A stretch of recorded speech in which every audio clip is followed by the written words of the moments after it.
नमस्कार, स्वागत है study with Ravi YouTube channel में। आज पढ़ेंगे तुलसीदास से संबंधित महत्वपूर्ण प्रश्न जो भाग 2 है। इससे पहले भाग 1 करवाया था जिसमें 50 प्रश्न थे और उसका बचा हुआ पार्ट इस भाग 2 में है। और ये प्रश्न एलटी ग्रेड, टीजीटी, पीजीटी परीक्षाओं के लिए महत्वपूर्ण होंगे। तो चैनल पर पहली बार आए हैं तो प्लीज़ चैनल को सब्सक्राइब कर लें और बेल आइकन ज़रूर दबा दें और प्लीज़ वीडियो को शेयर करें। तो चलिए शुरू करते हैं। पहला प्रश्न है कि रामचरितमानस का प्रथम कांड है अयोध्या कांड, अरण्य कांड, बाल कांड या फिर उत्तरकांड। तो इसका जो सही आंसर हो जाएगा वो हो जाएगा बाल कांड, जो है रामचरितमानस का प्रथम कांड है। अगला प्रश्न है कि रामचरितमानस का अंतिम कांड कौन सा है? अयोध्या कांड, अरण्य कांड या फिर बाल कांड या उत्तरकांड। तो इसका जो सही आंसर है वो है रामचरितमानस का जो अंतिम कांड है वो है उत्तरकांड। अगला प्रश्न है कि रामचरितमानस का दूसरा कांड कौन सा है? अयोध्या कांड, अरण्य कांड, बाल कांड या फिर किष्किंधा कांड। तो इसका जो सही आंसर है वो है रामचरितमानस का दूसरा कांड है अयोध्या कांड। अगला प्रश्न है कि रामचरितमानस का तीसरा कांड कौन सा है? तो तीसरा कांड जो है वो है अरण्य कांड। अगला प्रश्न है कि रामचरितमानस का सबसे बड़ा कांड कौन सा है? अयोध्या कांड, बाल कांड, अरण्य कांड या फिर उत्तरकांड। तो इसका सही आंसर है जो रामचरितमानस का सबसे बड़ा कांड है वो है बाल कांड। अगला प्रश्न है कि रामचरितमानस का सबसे छोटा कांड कौन सा है? तो सबसे छोटा कांड है वो है किष्किंधा कांड। इम्पोर्टेंट प्रश्न है ये, सभी परीक्षाओं के लिए प्रश्न है और जैसे कि एलटी ग्रेड, टीजीटी, पीजीटी, तो इसलिए प्लीज़ वीडियो को लास्ट तक देखें। अगला प्रश्न है कि रामचरितमानस के संबंध में कौन सा कथन असत्य है? रामचरितमानस का चौथा कांड सबसे छोटा कांड है, या फिर रामचरितमानस का तीसरा कांड अरण्य कांड है, या फिर रामचरितमानस का छठा कांड सुंदरकांड है, या फिर रामचरितमानस का प्रथम कांड जो है बाल कांड है। तो इसका जो सही आंसर है वो है ये कि रामचरितमानस का छठा कांड सुंदरकांड नहीं है। अगला प्रश्न है कि रामचरितमानस का छठा कांड कौन सा है? तो छठा कांड जो है वो लंका कांड है, ना कि सुंदरकांड। तो इसमें इससे ऊपर दिया था कि गलत बताना था, तो इसमें ये कहा गया था कि रामचरितमानस जो है छठा कांड है। तो ये सुंदरकांड छठा कांड नहीं है, छठा कांड है लंका कांड। तो इसका सही आंसर हो जाएगा लंका कांड। अगला प्रश्न है कि तुलसीदास जी ने कली काल से मुक्ति पाने के लिए किस कृति को रचा है? कृष्ण गीतावली को, बरवे रामायण को, पार्वती मंगल को या फिर विनय पत्रिका को। तो इसका सही आंसर हो जाएगा कली काल से मुक्ति पाने के लिए जो रचना लिखी है तुलसीदास ने वो है विनय पत्रिका। अगला प्रश्न है कि तुलसीदास जी ने किसके आग्रह पर बरवे रामायण की रचना की? रहीम या फिर सूरदास या गंगाराम या फिर रसखान। तो इसका सही आंसर हो जाएगा सूरदास ने जो है रहीम के आग्रह पर बरवे रामायण की रचना की। अगला प्रश्न है कि तुलसीदास जी इस रचना में भक्ति, नीति और राम महात्म्य संबंधी दोहे हैं। तो बताना है किस रचना में है? कृष्ण गीतावली, वैराग्य संदीपनी या फिर विनय पत्रिका या फिर पार्वती मंगल। तो इसका जो सही आंसर है वो है वैराग्य संदीपनी में भक्ति, नीति और राम महात्म्य संबंधी दोहे हैं। अगला प्रश्न है कि गंभीर बीमारी से मुक्ति पाने के लिए तुलसीदास ने किस काव्य की रचना की? कृष्ण गीतावली की, हनुमान बाहु की या फिर पार्वती मंगल की या विनय पत्रिका की। तो इसका सही आंसर है तुलसीदास जी ने जो है गंभीर बीमारी से मुक्ति पाने के लिए हनुमान बाहुक की रचना की थी। अगला प्रश्न है कि रामचरितमानस के पहले टीकाकार कौन थे? पंडित राम गुलाम द्विवेदी, या फिर राम प्रिया शरणदास, या फिर रामचरण दास, या फिर राम सहाय द्विवेदी। तो इसका जो सही आंसर है कि रामचरितमानस के पहले टीकाकार जो थे वो थे रामचरण दास।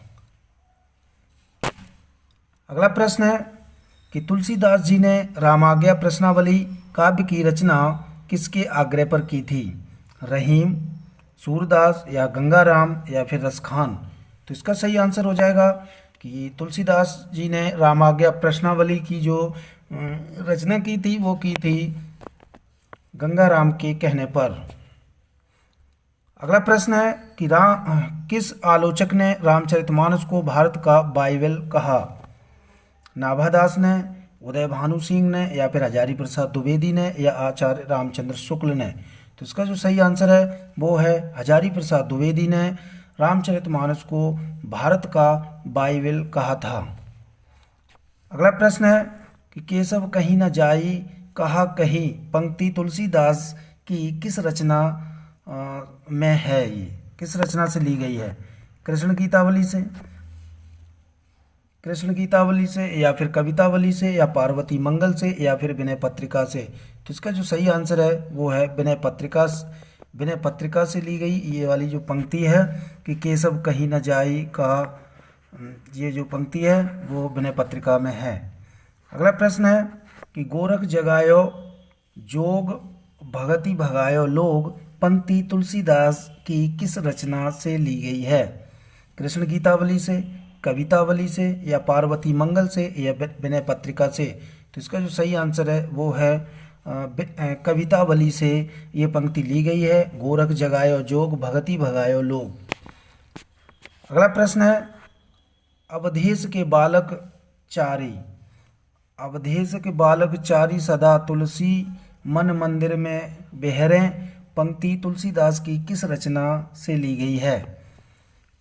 कृष्ण गीतावली से, कवितावली से, या पार्वती मंगल से, या विनय पत्रिका से। तो इसका जो सही आंसर है वो है ये पंक्ति जो है कवितावली से ली गई है। अगला प्रश्न है कि राम को रूप निहारत जानकी कंगन के नग परछाई पंक्ति तुलसीदास की किस रचना से ली गई है? कृष्ण गीतावली से, या कवितावली से, या पार्वती मंगल से, या विनय पत्रिका से। तो इसका जो सही आंसर है राम को रूप निहारत जानकी कंगन के नग परछाई जो है ये जो पंक्ति ली गई है वो कवितावली से ली गई है।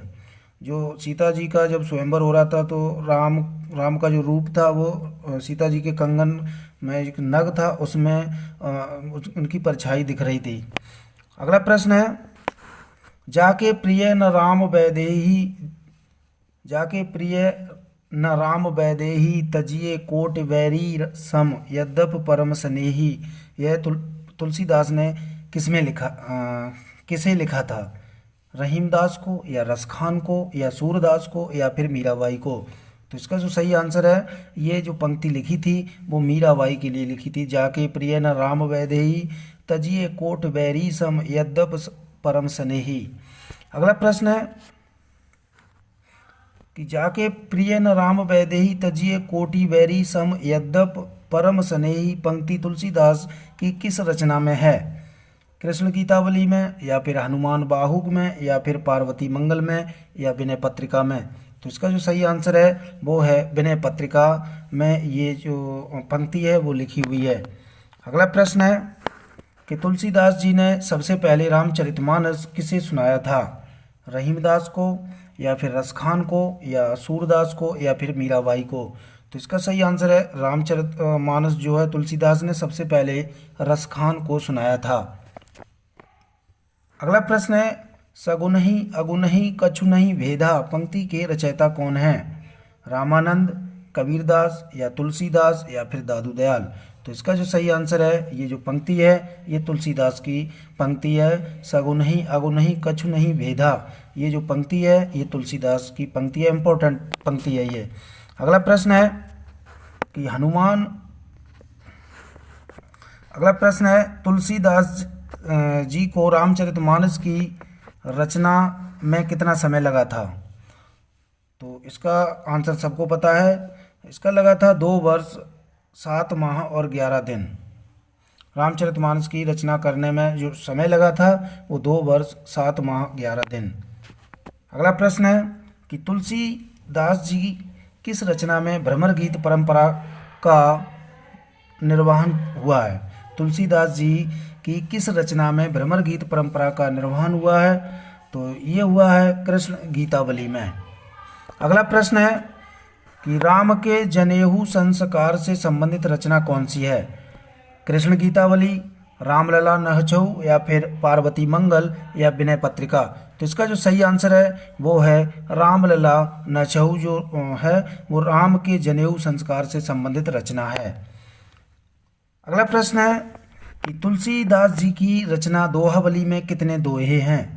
573 या फिर 537 या 357 या 735? तो इसका जो सही आंसर है, तुलसीदास जी की रचना दोहावली है, तो दोहावली में 573 दोहे हैं। अगला प्रश्न है कि तुलसीदास जी की भक्ति किस प्रकार की मानी जाती है? तो तुलसीदास की जो भक्ति है वो है दास्य भाव की मानी जाती है, माधुर्य भाव की मीराबाई की है, और शक्य भाव की जो है वो सूरदास की है। अगला प्रश्न है, तुलसीदास ने राम गीतावली रचना कब लिखी थी? 1571 ईस्वी में या फिर 1573 ईस्वी में या 1574 ईस्वी में या फिर 1575 ईस्वी में? तो इसका जो सही आंसर है, राम ने जो गीतावली लिखी थी वो 1571 ईस्वी में लिखी थी। अगला प्रश्न है कि राम गीतावली में कितने पद हैं? 61 पद या फिर 328 पद या फिर 279 पद या फिर 300 पद? तो इसका जो सही आंसर है वो है, इसमें जो राम गीतावली है उसमें 328 पद हैं।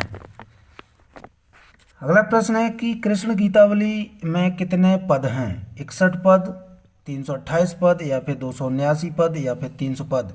तो इसका जो सही आंसर है वो है 61 पद जो हैं वो कृष्ण गीतावली में हैं।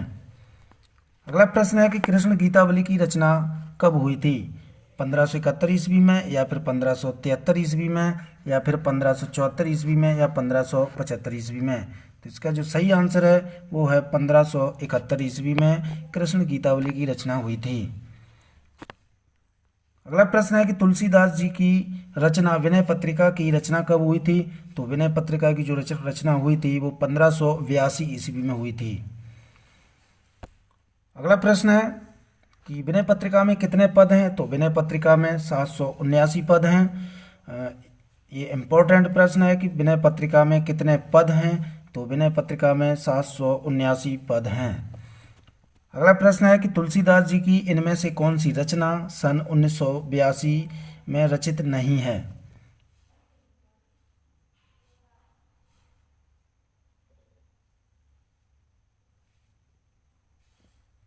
तो इसका जो सही आंसर हो जाएगा वो है ये 1982 नहीं, 1582 होगा। तो इसका जो सही आंसर है वो है दोहावली। अगला प्रश्न है कि तुलसीदास जी की दोहावली की रचना कब हुई थी? तो दोहावली की जो रचना हुई थी वो 1583 ईस्वी में हुई थी। अगला प्रश्न है कि इनमें से कौन सी रचना सन 1612 ईस्वी में रचित नहीं है? तो ये दोहावली 1612 ईस्वी में रचित नहीं है। रामाज्ञा प्रश्नावली, भरवे रामायण, कवितावली ये 1612 ईस्वी में रचित है। अगला प्रश्न है कि इनमें से कौन सी रचना ब्रज भाषा में है? तो रामचरितमानस या फिर रामाज्ञा प्रश्नावली या विनय पत्रिका या भरवे रामायण? तो इसका जो सही आंसर है वो है विनय पत्रिका। विनय पत्रिका की भाषा है ब्रज भाषा। अगला प्रश्न है इनमें से कौन सी रचना अवधी भाषा में है?